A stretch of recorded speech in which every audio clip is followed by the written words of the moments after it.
Hello everyone. In the last lecture, we discussed about the first five question of NCERT exercise. Today we discuss about the next five question. So first question is that what happened to the force between two objects if the mass of one object is double? तो इसमें पूछा गया है कि आप एक मास को double कर दें तो फोर्स पर क्या इफेक्ट होगा। आपको ये पता है बेटा कि जो फोर्स है वो डायरेक्टली प्रोपोर्शनल टू मासिस है m1 और m2। तो मान लिया पहले फोर्स हमारा किसके इक्वल आया था, m1 m2 के इक्वल आया। अब जो फोर्स है F2 वो किसके इक्वल आएगा, एक मास को डबल किया है बेटा, ओनली वन मास को क्या किया है, डबल किया है। तो m1 को 2m1 पुट कर दो इनटू m2। तो ठीक है, तो यहाँ से F2 किसके डायरेक्टली प्रोपोर्शनल आ जाएगा, ये वाली क्वांटिटी किसके इक्वल है, F1 के इक्वल, तो 2F1 के इक्वल आ जाएगा। तो हमें यहाँ से क्या पता लगा, हमें यहाँ से ये पता लगा कि अगर हम मास को डबल कर दे किसी एक मास को तो फोर्स भी क्या हो जाता है बेटा, डबल हो जाता है। तो पहले का आंसर क्या आएगा, if mass is double then force is also double. Next देखें, the distance between the object is double and triple. अगर डिस्टेंस को डबल कर दे या ट्रिपल कर दे, तो पहला केस हम करते हैं, अगर डबल कर दें हमें पता है F is inversely proportional to R square होता है। तो F2 बाई F1 किसके इक्वल हो जाएगा बेटा, inversely proportional to R square.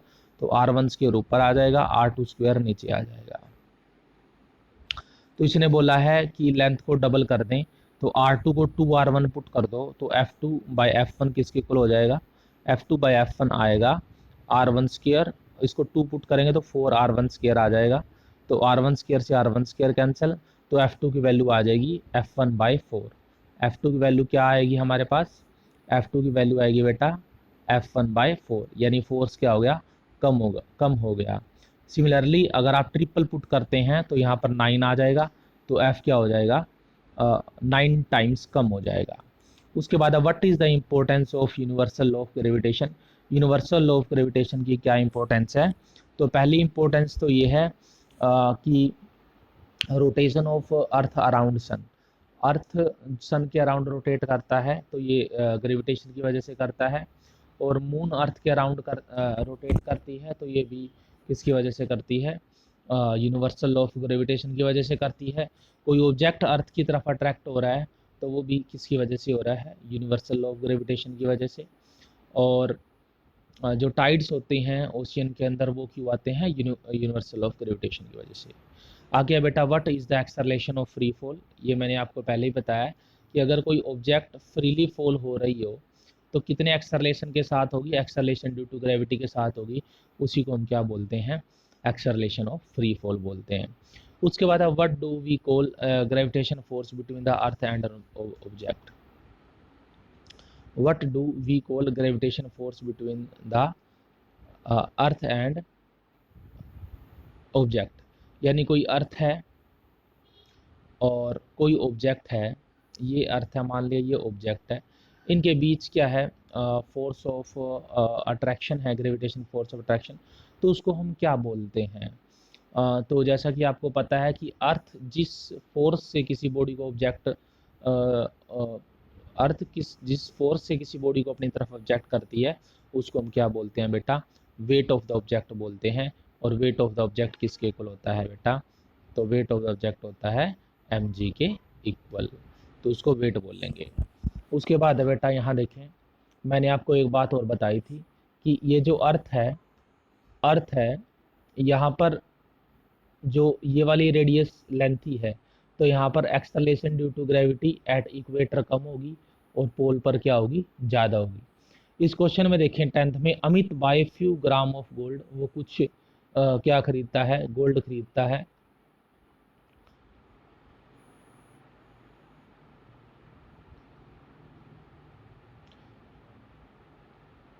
वो क्या खरीदता है, गोल्ड खरीदता है एट द पोल पर। और per instruction of one of his friend he hand over the same when he meet him an equator. और अपने फ्रेंड को दे देता है कहाँ पर, इक्वेटर पर। What will the friend agree with weight of gold bought, if not why. ये कह रहा है कि अमित ने कुछ ग्राम गोल्ड खरीदा पोल पर as per instruction of one of his friend.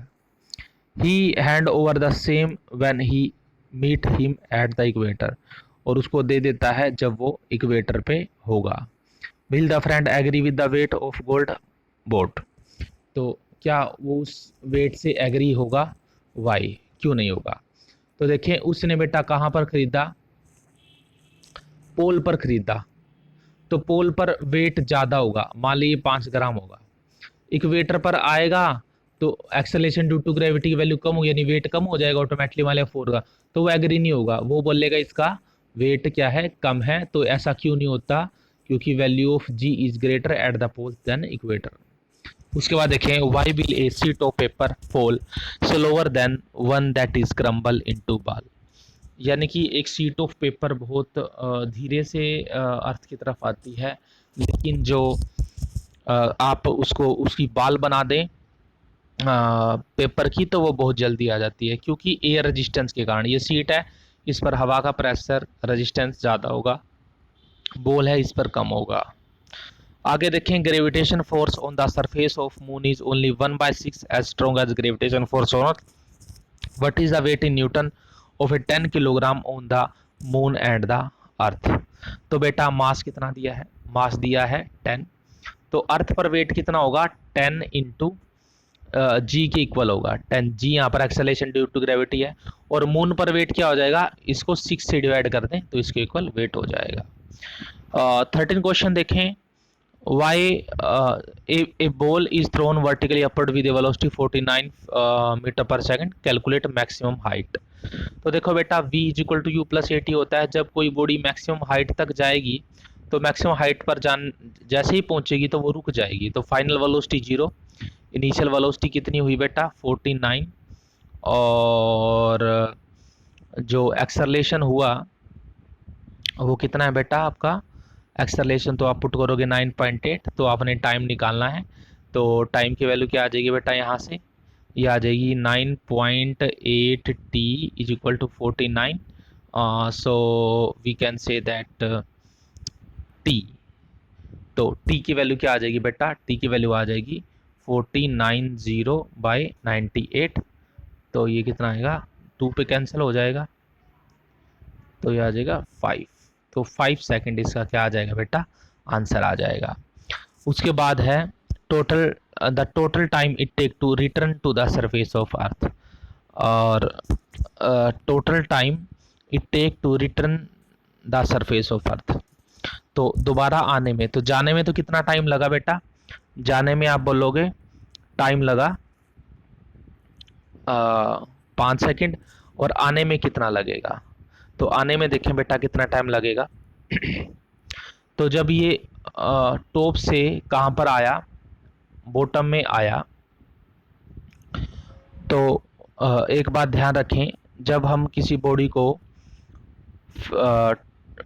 Top पर फेंकते हैं तो यहाँ पर वेलोसिटी कितनी हो जाएगी?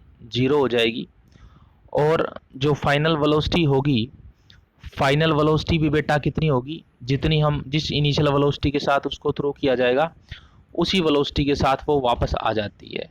तो यहाँ पर भी आप टाइम निकालोगे तो वो भी टाइम कितना आएगा? 5 सेकेंड, तो टोटल 10 सेकेंड होता है।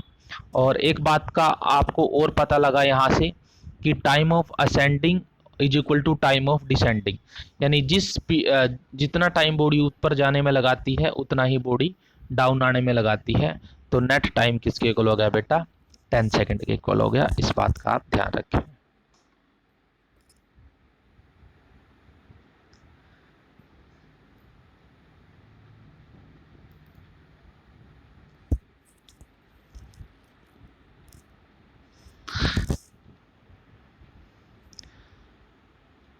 आगे है, a stone is release from the top of a tower of height 10.6, calculate final velocity.